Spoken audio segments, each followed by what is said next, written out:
నమస్తే, welcome to Telugu రాజ్యం. ఈరోజు మనతో పాటు ఉన్నారు సీనియర్ అనలిస్ట్ కేఎస్ ప్రసాద్ గారు. వారితో మాట్లాడదాం. సార్ నమస్తే. నమస్తే అండి. సార్, విశాఖ ఎంపీ భరత్ గారు చేసిన కొన్ని వ్యాఖ్యలు అంటే కొంత ఆసక్తికరంగా కొంత విచిత్రంగా ఉన్నాయి. ఎందుకంటే ఆయన విశాఖలో బీచ్ షాక్స్ని సమర్థిస్తూ అంటే అక్కడ ఆల్కహాల్ కూడా సర్వ్ చేస్తారని ఆయనే చెప్పారు. హార్డ్ మందు అంటే ఎక్కువ కిక్ ఇచ్చే మందు ఉండదు, ఇది ఓన్లీ బీర్లు మాత్రం ఇక్కడ అమ్ముతారు. అంటే మేము ఒక సంవత్సరం క్రితం మేము ఈ ప్రపోజల్ పెట్టినప్పుడు చాలా ప్రజల నుంచి చాలా సపోర్ట్ వచ్చింది, చాలా మద్దతు వచ్చింది. దీన్ని ఒక గోవాలాగా తీర్చిదిద్దాలనే ఆకాంక్ష ప్రజల్లో కూడా ఉందని ఆయన అయితే చెప్తున్నారు. దీనికి రియాక్షన్గా బొలిశెట్టి సత్యనారాయణ గారు అనుకుంటా, ఎందుకు బీచ్ షాక్స్ వల్ల లేదంటే మందు సర్వ్ చేయటం వల్లే అభివృద్ధి జరుగుద్ది అనుకుంటే గీతం కాలేజీలో కూడా పెట్టుకోవచ్చు కదా మీరు అని ఆయన ఒక వ్యాఖ్య చేశారు. మీ వెర్షన్ ఏంటి? చూశాను, నేను బొలిశెట్టి గారిది చూశాను, మా గోల్స్పట్టిమూర్తి గారు మనోడది చూశాను. సరే, గోవా తర్వాత చేద్దాం అంటున్నారు కదా. గోవాకి ఒక ప్రివిలేజ్ ఉంది, యూనియన్ టెరిటరీ కేటగిరీలో ఉంది అది. ఓకే, ముందు అక్కడ ఎంత తక్కువ? తక్కువ అనుకుంటా, చాలా తక్కువ, చాలా తక్కువ. ఆ తక్కువ సప్లై ఏమైనా చేయగలరా? చేయలేరు. ఇంక మరింత ఎక్కువ పెంచొచ్చేమో ఇక్కడ, మరింత ఎక్కువ పెంచొచ్చు అంటే ఎందుకంటే బీచ్ వ్యూ ఇస్తున్నాము, బీచ్ లో మీరు మందు తాగే సౌకర్యం. గోవాలో బీచ్ లో మందు తాగొచ్చా చెప్పనండి. అక్కడ హట్స్ ఉంటాయి. ఓకే, వెళ్ళారు మీరు గోవా? లేదు సార్, వెళ్ళలేదా? వెళ్ళండి. ఫస్ట్ థింగ్ ఏంటంటే బీచ్ అల్లం దూరం ఉంటుంది. ఓకే, అంటే అల్లం దూరం అంటే రిసార్ట్స్ లోంచి బీచ్ కి ఒక అనుకున్న టెంట్లు ఉంటాయి. ఆ టెంట్లలో మీరు అన్నట్లు ఎక్కడ దొరుకుతుంది, సర్వ్ చేస్తారు. కానీ ఆ బీచ్ లో బాటిల్ పట్టుకుని బీచ్ లోకి వెళ్ళడానికి లేదు. వాడు ఒక రిలాక్సింగ్ చైర్స్ ఇస్తాడు, బీచ్ ని ఎంజాయ్ చేస్తూ మనం తాగొచ్చు. కాబట్టి నువ్వు ఆనందం ఎక్కువైతే ఆ బాటిల్ ఆడ పెట్టి బీచ్ లో స్నానం చేసి మళ్ళీ వచ్చి తాగొచ్చు. ఇది గోవాలో ఉన్న ప్రివిలేజ్.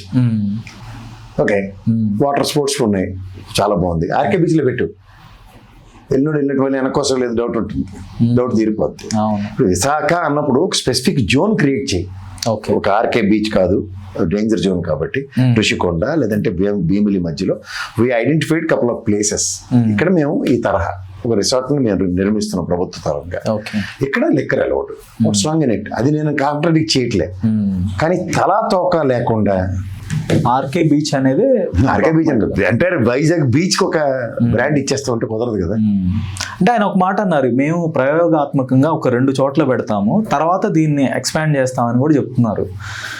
అంటే ఇప్పుడు విశాఖలో సాయంత్రం అయిందంటే అందరికి ఇది ఒక కల్చర్ సార్. అక్కడ అందరూ సాయంత్రం నాకు చెప్తారు, నేను ఆంధ్ర యూనివర్సిటీలో చదువుకున్నాండి. సాయంత్రం ఆర్కే బీచ్ నుంచి ఆ కొస దాకా గట్టు మీద కూర్చుంటారు అందరూ. అవును, పెద్దోళ్ళు వస్తారు, చిన్నోళ్ళు వాకింగ్ పాత్ కూడా వస్తారు. అంటే అక్కడ ఇవి పెట్టడం ఎంతవరకు సేఫ్ అంటారు? ఇప్పుడు అక్కడ ప్రజలకు కూడా కొంత ఇప్పుడు వాళ్ళు ప్రశాంతతని కోరుకుంటున్నారు. గంజాయిని నిరంతరించలేక సస్తున్నారు పక్కన. ఇప్పుడు బీర్ తాగిన వాళ్ళకి కిక్ వచ్చిందో లేదంటే గంజాయి తాగడం వాళ్ళకి కిక్ వచ్చిందో లేదా దాంట్లో ఏం కలుపుతారో ఎవరికి కంట్రోల్ ఉంటుంది. అంటే బీచ్ల దగ్గర అసలు ఎన్ని యాక్టివిటీస్ ఉంటాయి సార్. మళ్ళీ మనమాట ఆవిడ స్పీడ్ బోట్ వేసుకొని వచ్చి కొకైన్ ప్యాకెట్ ఇసిరిసిపోతాడు, ఎవడ కంట్రోల్ ఉంటుంది. చర్మ వ్యాపారం కూడా జరుగుతుంది, అన్ని రకాలు జరుగుతాయి. ఓవర్ యాక్షన్ ఆపేసి కొన్ని ప్రివిలేజ్డ్ ప్లేసెస్ లో గవర్నమెంట్ తరఫున ఇప్పుడు గోవా ఉంది, ఎన్ని ప్రికాషన్స్ తీసుకుంటున్నారు వాళ్ళు? అలా అంత ఎక్కువ ఇప్పుడు మీరు అంటే అది ఒకప్పుడు ఫ్రెంచ్ కాలనీ, దాన్ని స్వాధీనం చేసుకున్నారు గోవాని. కానీ ఇది స్వాధీనం చేసుకున్నారు, ఎవరు స్వాధీనం చేసుకోలేదు. ఫ్రెంచ్ కాలనీలో అవన్నీ అలాగే ఉన్నాయి. భారతదేశంలో అది పార్ట్ కాబట్టి ఇండిపెండెన్స్ తర్వాత కన్సిడర్డ్.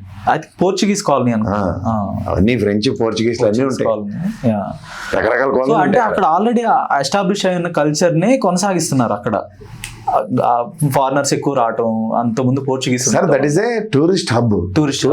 నువ్వు టూరిస్ట్ హబ్ క్రియేట్ చేస్తున్నావు అని చెప్పాడు కాదా నువ్వు. కానీ విశాఖ బీచ్ లో బీర్లు అమ్మేస్తావు అంటే నేను మా యూనివర్సిటీ కుర్రాలే పట్టుకుని వస్తారు. అది కాదు కదా నీ సొల్యూషన్. స్పెసిఫిక్ జోన్స్ ఉండాలా. ఓకే, కానీ అభివృద్ధికి ఇది ఒక నమూనా అని కూడా. ఏందండి బీర్ తాగడం మంతాగం చేస్తే అభివృద్ధి అంటే నవ్వుతాడు.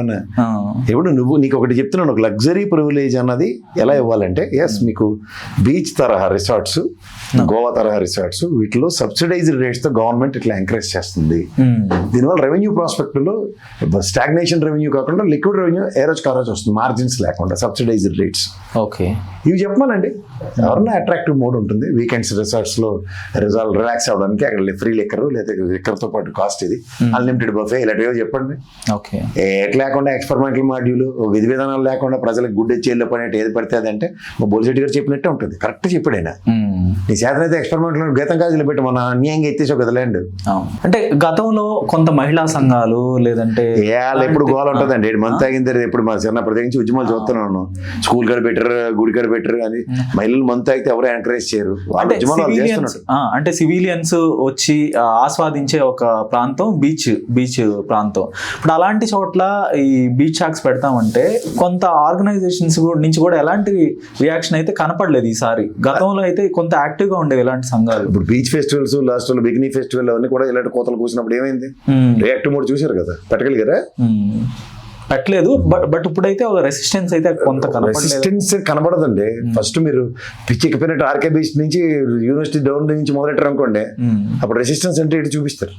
ఓకే, అప్పుడు ఎన్ని మహిళా సంఘాలు బయటకు వస్తాయో, ఎంతమంది ఉద్యమిస్తారో తెలుస్తుంది.